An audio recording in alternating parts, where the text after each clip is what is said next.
Eu achei que não haveria nada mais revoltante do que a Soraya e o filho da acusada de roubar 33 milhões do erário criticando o Frei Gilson. Mas há uma juíza dizendo que eles estão à beira do trabalho escravo.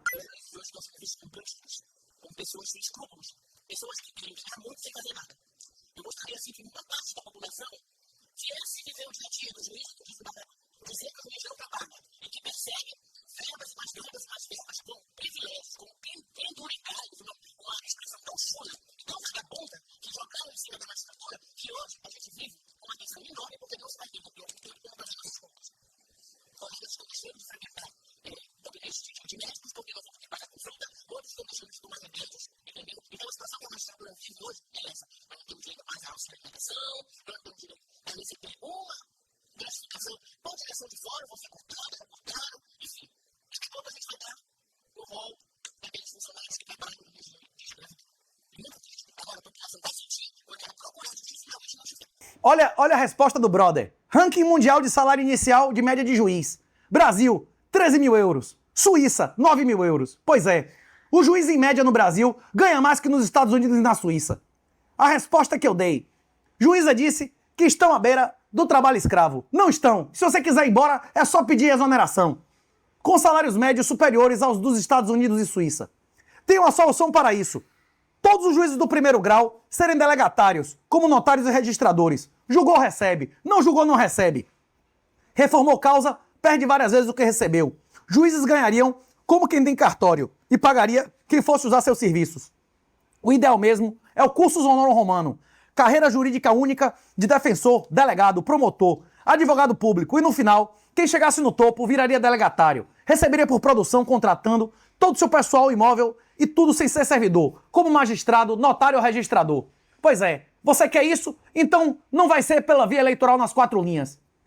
Uma proposta que é essencial para alguém que queira se candidatar é constituinte urgente. Nessa Constituição, nessas 4 linhas, o Brasil não vai continuar na mesma merda, sem limpar, sem desnazificar, sem limpar o judiciário. O Brasil continuará sim ou não nessa merda. A juíza diz, estão nos vendo como ladrões. Ora, por que será? A população tem ou não motivos para considerar o STF e o Judiciário um órgão desmoralizado, com concursos desmoralizados, que não entrega nem 1/10 do que é esperado pela população e recebe muito mais do que os seus colegas da Suíça e dos Estados Unidos? Pois é, o Brasil é o único país grande da história que gasta mais com judiciário do que com defesa interna e externa. Nenhum país, repito, nem a Rússia, nem os Estados Unidos, nem a China, nenhum país grande na história da humanidade, nem a França, nunca gastou mais com judiciário do que com defesa interna e externa. Nós temos hoje que gastar 10 vezes mais com exército e polícia e 100 vezes menos com judiciário corrupto. Eu vou me acalmar. Eu vou tentar falar em outro tom agora. Eu vou tentar ter um pouco de calma. Vamos ver agora um vídeo de Gilmar Mendes, esse mesmo, trocando ofensas com Zema, inclusive chamando o Zema de ignorante. Rapaz, antes de qualquer coisa, eu gostaria de saber o que um juiz, qual o motivo de um juiz, especialmente da Suprema Corte, está dando opinião pública sobre posição política de pré-candidato. Um juiz deve ou não estar na mídia dando entrevista. O bom juiz não seria o juiz discreto, calado e que, por lei, é proibido de ter opinião política, sim ou não? Ele fala um dialeto próximo do português. Muitas vezes a gente não o entende, né? Eu estava imaginando que ele fala uma língua lá do Timor-Leste, um tetum ou coisa assim. Mas, de qualquer forma, naquilo que for inteligível, é importante que a Procuradoria, a Polícia Federal, o próprio ministro Alexandre apreciem. Gilmar Mendes, que não foi indicado pelo PT, mas pela sua linha auxiliar, o PSDB, quer prolongar o inquérito das fake news. Ele quer incluir Zema na lei das fake news. Pois é. Essa é a posição oficial do judiciário, do topo do judiciário brasileiro. Dessa maneira, vai ou não ter uma eleição real? Pois é, o seu único voto real em uma ditadura de exceção é o desinvestimento. Quem diz isso não sou eu. É a teoria das escolhas públicas há mais de 70 anos. Você não quer ser comparsa, não quer ter as suas mãos sujas de merda e sangue? Desinvista. Não sabe como? Livro grátis e treinamentos no renato38.com.br. QR Code na tela. Quer me encontrar pessoalmente? Estarei em Porto e Lisboa, maio e junho. missãobitcoin.com.br. QR Code na tela. Venha me encontrar. A crítica a Zema, um homem que tem declarado centenas de milhões de reais, é uma crítica a todos os mineiros. É uma crítica a todas as pessoas que, em vez de estudar vários idiomas, foram atrás de ganhar dinheiro para pagar impostos. É essa maneira que ele agradece quem paga o salário dele. Você tem orgulho de pagar DAF? Você tem orgulho de pagar o salário de Alexandre de Moraes, de Toffoli e de Gilmar? Se não tem, é Bitcoin autocustódia e quando você puder, declaração final de saída. E outra, o grande intelectual Gilmar Mendes dilmou. Ele disse que vai acabar quando terminar. Não é isso? Vamos ver. O senhor acaba de remeter uma notícia crime para esse inquérito, essa do Romeu Zema. Então eu pergunto, para que e para quem manter isso aberto, ministro? Eu tenho a impressão de que o inquérito continua necessário. E ele vai acabar quando terminar. E agora, a resposta do Romeu Zema. No último episódio do 38 News, eu elogiei a atitude de homem do Bananinha. E agora, eu elogio a atitude de homem de Zema. Zema é patético quando apoia leis feministas. Zema é patético e satânico quando se curva aos frouxonaristas. Mas, ao desafiar o STF e ao escandalizar o altíssimo grau de corrupção do judiciário, ele foi homem. Tem meu aplauso. E minha continência. Vamos à resposta de Zema. Sabe por que você não entende o que falo? Gilmar Mendes. É que o linguajar de brasileiro simples como eu é diferente do português snob dos intocáveis de Brasília. O problema não é você não entender as minhas palavras. O problema é os brasileiros não entenderem os seus atos. Pois é. A esposa de César não tem que ser apenas honesta. Ela tem que parecer honesta.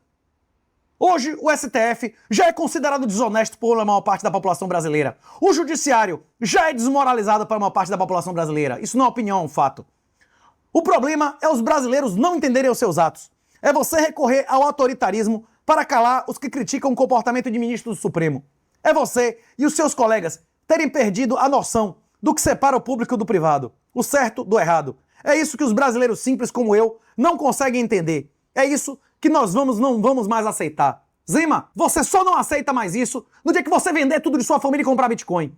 Enquanto você tiver ativos no Brasil, enquanto você tiver imóveis no Brasil, enquanto você paga DAF orgulhosamente, é você que financia o salário desses caras e mantém eles cada vez mais poderosos. Seja homem, Zema. A única oposição no Brasil é o total desinvestimento. Sem isso, você não faz nada de útil. E depois do total investimento, conclamar a população a tirar o dinheiro do país, a tirar o país do dinheiro. E, se nós formos de fato maioria, nos organizarmos para derrubar a ditadura. Greve total, greve geral, até todos os envolvidos em crimes caírem fora. Se 10% da população, que são os produtores e não os vagabundos, pararem de dar dinheiro aos bandidos, acaba a farra dos ladrões. Leia, se nunca leu, Ayn Rand, A Revolta de Atlas. Satoshi Nakamoto é John Galt. Zema, espero ver pelo menos 100 bitcoins inteiros em sua declaração. Se você não tiver mais bitcoin do que ativos na ditadura bolivariana, nós estaremos vendo quem você é leal, quem você financia e quem você se coloca na mão, não é isso? Agora, duas entrevistas interessantes. Uma do Superman metralhando Kim Paim, dizendo que Kim Paim está na folha de pagamento de corrupto da Lava Jato e, na verdade, é um socialista imbecil. Vamos ao Superman. Ele é uma máquina de retardo mental, assim. Ele é um cara que é muito triste ver o que o Kim Paim representa, sabe? Eu até achava exageradas algumas construções que ele fazia, mas sempre fazia sentido pra mim, porque ele criticava muito o globalismo. Mas, ao mesmo tempo, primeira vez que eu interagi com ele, acho que foi em 2023, uma ligação de 1 hora que eu fiz com ele, falando sobre o Deltan, porque eu lembro que ele participou de um programa do Show da Manhã, e eu não sei se foi antes ou depois desse programa, mas eu queria ligar pra ele pra falar, Kim, vi que você falou um negócio do Deltan. Deltan não é esse cara que você tá falando, não. Ele é bem tranquilo, ele é bem de boa pra você conversar. Conheço. O Deltan é amigo do meu primo. Aí eu tentei fazer essa ponte entre ele e o Deltan. Cara, por que eu tô contando essa história pra você? Porque eu descobri que é o método do Kim Paim. Ele faz isso. Lembra quando eu conversei com você e expliquei dos abusos da Vaza Jato e você concordou? Ele tá inventando uma história onde, pela primeira vez a gente falou durante 1 hora, sem ser um programa ao vivo, por telefone, eu na minha casa sozinho e ele lá na Austrália. E ele ficou defendendo Getúlio Vargas, desenvolvimentismo, Jango, numa conversa que eu nunca imaginava que eu teria que lembrar do teor da conversa pra corrigir uma mentira que ele contou 4, 3 anos depois. E daí eu comecei a prestar atenção nos programas do cara. É um empilhamento de mentira, de construção, de mistura. Tem um negócio ali muito ruim, muito feio, semioticamente, imageticamente, que ele faz, até com essa galera que ele inventou, do grupo dele lá. Tem o Quinto Elemento, o cara, o dono do Quinto Elemento, o Arthur Machado, foi investigado na Lava Jato, foi preso na Lava Jato. Consegue entender de onde vem o ódio pelo Deltan? Entendi. O Quinto Elemento é empregador do Kim Paim. Rapaz, o Superman, que é um capacho, que é um puxa-saco, chamar alguém de puxa-saco, meu irmão, é alguma coisa realmente muito humilhante. E agora, o corte do Salles. Essa entrevista, recomendo altamente. Sextaro, Está de parabéns do Ironcast. Eu, quando comecei o movimento em Direita Brasil, há 20 anos atrás, eu até acho engraçado, uns caras, você não é direita. Eu falo, meu filho, quando você nasceu, eu já estava na direita. Eu comecei o movimento em Direita Brasil em 2006. Em geral, os caras que estão falando hoje em dia tinham 5 anos de idade em 2006. Você nunca se elegeu antes do Bolsonaro. É verdade. Mas quando eu fui ministro Bolsonaro... Foi um bom ministro. E pô. foi um baita ministro. Foi, defendi pra cacete o que era certo. Eu vou te perguntar algumas coisas sobre Comprei briga no Ministério do Meio Ambiente, tive ao lado do presidente em tudo que ele precisou. Depois eu fui para, não era mais ministro, fui pra Jovem Pan, fiquei praticamente um ano na Jovem Pan, defendendo o governo Bolsonaro e as coisas que eu acredito. Eu não precisava de favor nenhum. Fui eleito deputado federal com 640 mil votos, porque eu tenho postura. As pessoas sabem que eu... tua cara tapa ali de um jeito Eu não tô que ninguém preocupado, nunca fez, não pô. tô preocupado em puxar saco. Foi. Depois, quando eu saí do PL pra ser candidato, porque não me deixaram ser candidato a prefeito, porque quiseram apoiar o centrão do Nunes, e eu nunca vou apoiar um cara do centrão, esquece, eu não faço isso. O Nunes, pra mim, é o que há de pior na política. Né? Você pega a prefeitura de São Paulo, é só máfia. Máfia do asfalto, máfia do lixo, máfia do transporte. Mas o MBL apoiou. Não apoiou o Bolsonaro, mas apoiou o Nunes. Mas eu não apoio. Não apoiei, interessante, né? não apoiei o Nunes, não apoiei o Alcolumbre, não apoiei o Mota e não apoio nenhum vagabundo do centrão. Tem Não um apoio. superchat aqui, depois eu leio quem que é, que perguntou pra você se o Bolsonaro não ficou bravo contigo, porque tu apoiou o Marçal. Ficou bravo e agora o Flávio tá lá abraçado com o Marçal. Isso Não só que o Flávio é tá foda, abraçado, bolsonarista não esquece. só o Flávio tá abraçado com o Marçal, como o Moro, que sentou o pau no governo e falou tudo que você comentou aqui do Bolsonaro, é o candidato do PL apoiado pelo Marçal. Rapaz, eu não sei se nós vamos gravar outro episódio de Renatão Reaja. 38 Reaja, meu irmão, é miserável, viu? Isso tá me tirando a paz. Vai me dar até pesadelo, velho, ter que ficar assistindo essas merda, velho. O quê? Hein, Werlen? O quê? Você que diz aí. Se você achar que é melhor só o 38 News, que te mostra só o print dessas desgraças, ou se você quer ver mesmo a porra do vídeo sendo comentado por mim.